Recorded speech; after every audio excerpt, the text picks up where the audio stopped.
गद्यनशील परम पूज्य सद्गुरु आचार्य देव जी, मंच पर विराजमान परम पूज्य श्री बना साहेब जी। मैं सारे संतों का नाम भूलता जा रहा हूँ। मेरे समस्त पूजनीय संत गुरुजन सदैव मेरे भी पूजनीय हैं ही। सत्संग प्रेमी देवियों, माताओं एवं सत्संग प्रेमी देवताओं,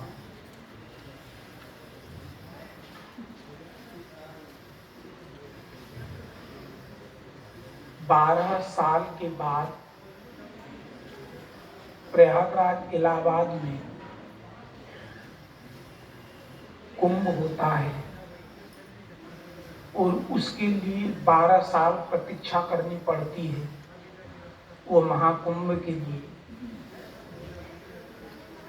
और सद्गुरु श्री पूर्ण साहेब जी की यह तपस्थली, जहां उन्होंने बीजक के अंतरंग भावों को खोल कर रख दिए, ये उन्हीं का तपबल है, उन्हीं का त्याग बल है, उन्हीं का आत्मबल है कि उस महाकुंभ के पूर्व हम सब यहाँ पर ये सचमुच के कुंभ में बैठे हैं।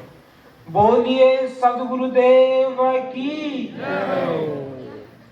देखिए, एक आदमी, एक व्यक्ति, एक महापुरुष की करनी। अब प्रश्न होता है, तो क्या आप और हम सब भी तो एक ही हैं? क्यों नहीं उस प्रकार का पुरुषार्थ किया जा सकता है? इस पर थोड़ा सा चिंतन करते हैं।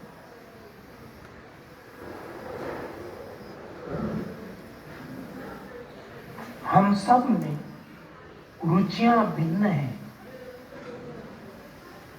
उसके पहले आप और हमारे संस्कार भिन्न हैं, फिर रुचियां भिन्न हैं, फिर जिस प्रकार की रुचियां हैं उस प्रकार के कर्म होते हैं। तो हम में से कई लोगों में लोभ की वृत्ति ज्यादा होगी, या काम की वृत्ति, या क्रोध की वृत्ति, या मोह की वृत्ति। इसीलिए सत्संग की बातों को जो हम सुनते हैं, समझते हैं, एकाएक उन बातों को धारण एकाएक नहीं किया जा सकता। तो इसका मतलब क्या? सत्संग करने का लाभ क्या है? या आप लोगों के जबान से कभी कभी ये भी निकलता होगा कि भाई आप इतने दिन से सत्संग कर रहे हो, इतने गुस्सैल हो या इतने लालची हो और न मालूम क्या क्या। तो इस पर हम इसको इस प्रकार समझें, जो सत्संग करने का लाभ है वह तो सदैव अमोघ है ही, रहेगा ही। परंतु जो हमारा संस्कार होगा, जो घटाध्यास संस्कार से हम इस वर्तमान मनुष्य शरीर में हैं, उसकी जो एक कड़क भाव है, उसमें से वो गलते गलते गलते गलते ढीला पड़ जाएगा। वो ढीला पड़ना तो तय है। अब ये कितने जन्म में होगा, ये कब होगा, ये आप और हमारी अपनी अपनी रुचि, समझ और निश्चयता की बात है। इसीलिए आप और हम सभी को सत्संग की इन बातों को समझने में, चिंतन करने में, सुनने में आलस्य नहीं आनी चाहिए। यकीन मानिए, प्रोफेसर लोग जो विश्वविद्यालयों में 25 साल तक जो बोलते हैं, जो पढ़ाते हैं, उन बातों को संत गुरुजनों से जो हमें मिलता है, भले ही हमारे संत गुरुजन बगैर डिग्री के हों, अगर किसी के पास डिग्री हो तो क्षमा करिएगा, अगर भले ही वो बगैर डिग्री के हों, परंतु अपने आप को गुरु चरणों में बेच करके, संत चरणों में निछावर करके, वो प्रोफेसर जिन बातों को कहते हैं उनसे भी बढ़कर के उन बातों के ऊपर अपनी साधिकारोक्ति जमाकर ये गुरुजन कहते हैं, तब वो आशीर्वाद है आप और हमारे लिए। नहीं तो बातें बताई जाती है विश्वविद्यालय में, दर्शन शास्त्र के विभाग में ऐसी बातें नहीं है, परंतु उन्होंने कभी अपने जीवन को उस तरीके से सौंपा नहीं, उस तरीके से अपने जीवन को संवारा नहीं, निचोड़ा नहीं, धोया नहीं, फटकारा नहीं। परंतु ये संत गुरुजनों के मार्ग में, संत गुरुजनों का सेवा करने का मतलब है पहली बात अपने आप को मिटाना। इसलिए आते ही जो घर का नाम होगा वो हटाया जाता है। दूसरी बात, और जो हमारे अस्तित्व में हम कुछ हैं यह भाव है, उसको मिटाया जाएगा, नाम के पीछे लिख दिया जाएगा दास। अब उसके बाद जैसे कपड़े धोने के पहले थोड़ी देर भिगाया जाता है, अब धुलाई होगी, पिटाई होगी। अब फिर उन संत गुरुजनों के सानिध्य में हम रह करके, सह करके जब टिक पाते हैं, तो सचमुच में ये जो दो बातें कहने की शक्ति है, ये उन तमाम संत गुरुजनों की है। नहीं तो देखिए, हम लोग भी किसी कोई नौकरी या किसी कोई काम करके किसी कोने में पड़े हुए होते। आज सदगुरु पूर्ण साहब से लेकर के तमाम उन गुरुजनों की तपस्या का ये आशीर्वाद है, ये उनका एक वरदान है हम लोगों के लिए कि अपने आप और हम सब अपने जीवन के कल्याण के लिए एक सुमधुर रास्ता, सुमधुर मार्ग आप और हम सबको मिला है। अगर ये गुरुजन न होते, यकीन मानिए हम कहां कहां भटक गए होते, कहां कहां अटक गए होते।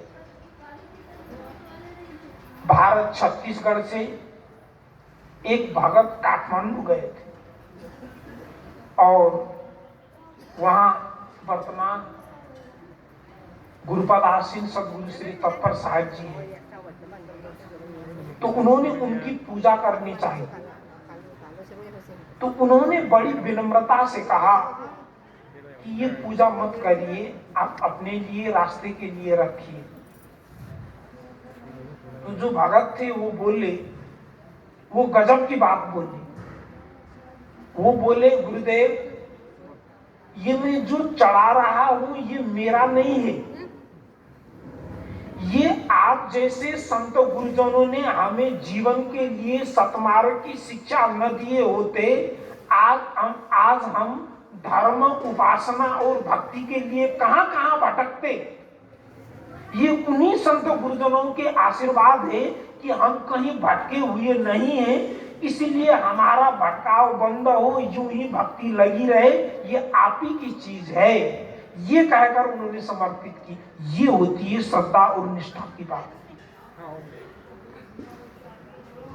तो ये जो बातें हम सुनते हैं तो सहसा एकाएक आत्मसात करने में मुश्किल जरूर होती है, क्योंकि कोई उग्र हो सकते हैं, कोई मुलायम हो सकते हैं, कोई मीठे हो सकते हैं, कोई थोड़े से कड़वे भी हो सकते हैं। तो इस मामलों को किस प्रकार से हम समझें, जरा देखें। हम जहां भी रहेंगे कुछ कड़वाहट मिलना तय है, या रम्मत भी करते रहें तो भी मिलेगा। क्यों मिलेगा? क्योंकि कुछ कड़वाहटों से गुजरना हमारे प्रारब्ध भोग के हिस्से में है। और जिन व्यक्तियों के प्रति, जिन लोगों के प्रति हमारी असंतुष्ट और कड़वाहट वाली जो धारणा है, वो प्रारब्ध भोग से गुजरने के लिए वो कठिनता के रूप से उभर करके आती है। परंतु वाकई में जो लोग हमें बुरे या कड़वे लग रहे हैं, यकीन मानिए वो लोग उतने बुरे और कड़वे नहीं हैं। अब ये कड़वे लोग बहू, बेटी, सास, दामाद, पुत्र, पुत्री, नाती, पोता, रिश्तेदार, पड़ोसी, गुरु भाई, और भी कुछ जोड़ लीजिए, तो ये रूप में आएंगे। तो ये क्या है, हमारे प्रारब्ध दोष के कारण से हमारे बुरे कर्मों के भुगतान के लिए ये लोग मिले हैं। इसलिए सदगुरु रामरस साहेब ने फेर पराग नहीं तत्व में नहीं इंद्रिन के माई, फेर पराग कुछ बूझ में सो निर्वारे उन्नाई। एक ज्ञानी पुरुष, एक साधक व्यक्ति की स्थिति और एक सामान्य व्यक्ति की जो एक धारणा है, एक स्थिति है, उसका चिंतन करते हुए उन्होंने कहा कि मूलतः तत्वों में कोई अंतर नहीं। जो भी ज्ञानी होंगे, समझदार होंगे, उन सभी के शरीर में 5 तत्व ही प्रकृति है, 6 नहीं है कि इसलिए वो ज्ञानी है या शांत है या विषम परिस्थिति में भी अपने आप को संभाल सकते हैं। आत्मनियंत्रण की भावना जिसमें प्रबल हो तो उसमें 6 तत्व नहीं होते, 5 ही होते। या कर्मेंद्रिय और ज्ञानेंद्रियां भी वही है, अलग नहीं है, परंतु अलग है तो क्या है, फिर परा कुछ बूझ में सुनिर्वार होना। अंतर यह पड़ गया, जो सदगुरु संतजनों के भक्ति से विमुख, सद्ज्ञान से रहित लोग होंगे, थोड़े से विपरीत परिस्थिति के लोग जब मिल जाएंगे तो बुरी तरह चिढ़ जाएंगे, वो चटक जाएंगे, फिर भटक भी जाएंगे। परंतु जिन्हें समझदारी है कि जीवन की जो विषमताएं हैं वो हमारे प्रारब्ध का हिस्सा है। क्यों? क्योंकि हमारे जीवन में जितने भी संबंध बनते हैं, लगभग 2 संबंध ही बनते हैं। एक हमने चाह करके बनाया, एक हमने न चाहते हुए बन गए। ये दूसरे संबंध से छोड़ करके तीसरा नहीं। जैसे आपने चाहा तो आपने शादी कर ली, ये चाह करके। आपने नौकरी की, ये मेरा बॉस होगा, मैं इसके अंदर काम करूंगा।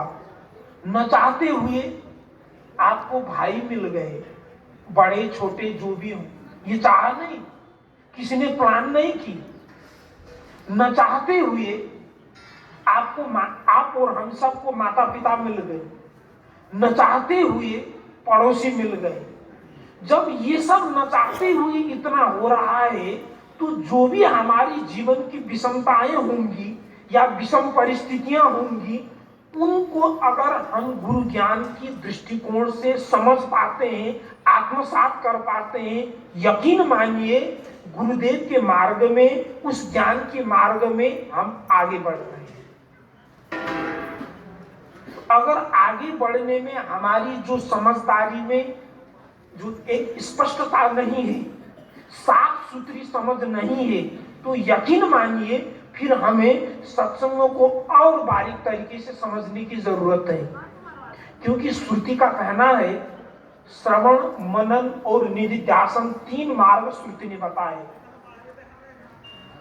और अपने यहाँ सेवा, स्वाध्याय और सत्संग बतलाया गया। बातें की लगता है 20 मिनट हो गया, मैं भूल गया। चलिए, आप सबको बहुत बहुत धन्यवाद। मैं भूल गया। मैं इन्हीं शब्दों के साथ अपनी वाणी को पूर्ण विराम देता हूँ। बोलिए सब